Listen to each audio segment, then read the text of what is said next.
साथ तीनों कवर कर लेते हैं। बीएससी, सीडीएसएल और एक एमसीएक्स पे काफ़ी क्वेरीज हैं। एमसीएक्स भी लगातार अच्छे मोमेंटम में देखने को मिल रहा है, तो इस पे लगातार चूंकि प्रदीप जी की राय काफ़ी लोग फॉलो भी कर रहे हैं बीएससी को लेकर के, और एक बड़ा स्टैंड भी इन्होंने लिया था कि जब तक आईपीओ नहीं आता है एनएससी का तब तक ये बने रहेंगे। फिर से आज 4000 के ऊपर बीएससी निकलता हुआ 4030 का लेवल है। सर क्या व्यू रहेगा तीनों तरह के लोगों के लिए जिनके पास है, कहाँ किन लेवल्स पे प्रॉफिट बुक करें, और फ्रेश एंट्री के लिए जो लोग पहली बार आपको सुन रहे हैं क्या सजेशन रहेगा? देखिए, जो लोग आप लोग पहली बार मुझे सुन रहे हो तो आपके लिए मुझे लगता है कि सीडीएसएल प्रोमिनेंट कंपनी है, लेकिन अभी स्ट्रक्चर इसका सही नहीं है। आप खुद भी चार्ट ओपन कीजिए, ज़्यादा क्लैरिटी आपको नहीं मिलेंगे। सो कहीं ना कहीं ऐसे स्टॉक्स में फंडामेंटल के ऊपर प्ले किया जाता है। फंडामेंटल सीडीएसएल इंडिया का बहुत ही बढ़िया लगता है मुझे कंपेयर टू एनएसडीएल। एनएसडीएल तो मेरा अभी ब्लैक लिस्ट में है, लेकिन सीडीएसएल अच्छा लगता है। एंड ऐसा नहीं बोलूंगा कि आप यहाँ से बाय कीजिए, आपको तुरंत ऊपर आते हुए दिखाई देंगे। It will take some time. मतलब आप देखेंगे पूरा कैपिटल मार्केट थीम चला, सीडीएसएल नहीं चला, तो जनरली ये अभी टाइम करेक्शंस के अंदर फंसा हुआ है। जब इसका टाइम आएगा ये भी भागेगा और रुकने का नाम नहीं लेगा। तो थोड़ा लॉन्ग टर्म वाले ओनली उनके उन लोगों के लिए ही मेरे हिसाब से सीडीएसएल प्रेफरेंस होना चाहिए। एमसीएक्स, देखिए एमसीएक्स एक तरफा रैली मतलब यहाँ पे हुआ है। आप देखेंगे 1200, 1300, 1400, 1500, 1600, 1800 एक तरफा रैली चल रहा है। अभी प्राइस हो गया 3330 के आसपास।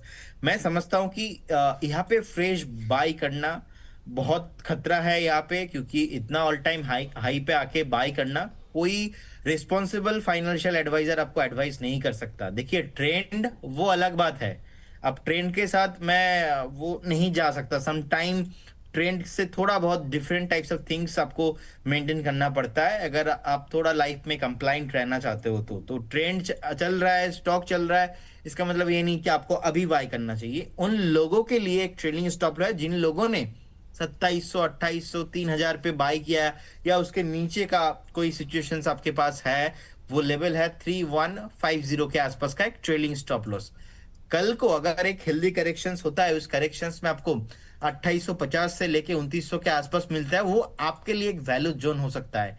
वो आपके लिए प्रोमिनेंट जोन होगा। उस पे आपको मुझे लगता है कि एक्यूमुलेशन या तो फ्रेश बाइंग के बारे में सोचना चाहिए।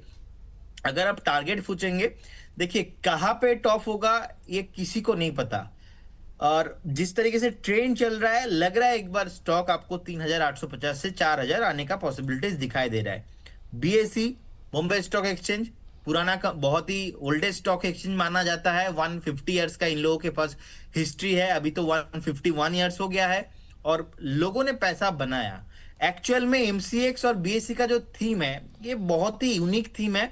भर भर के लोगों ने पैसा बनाया है।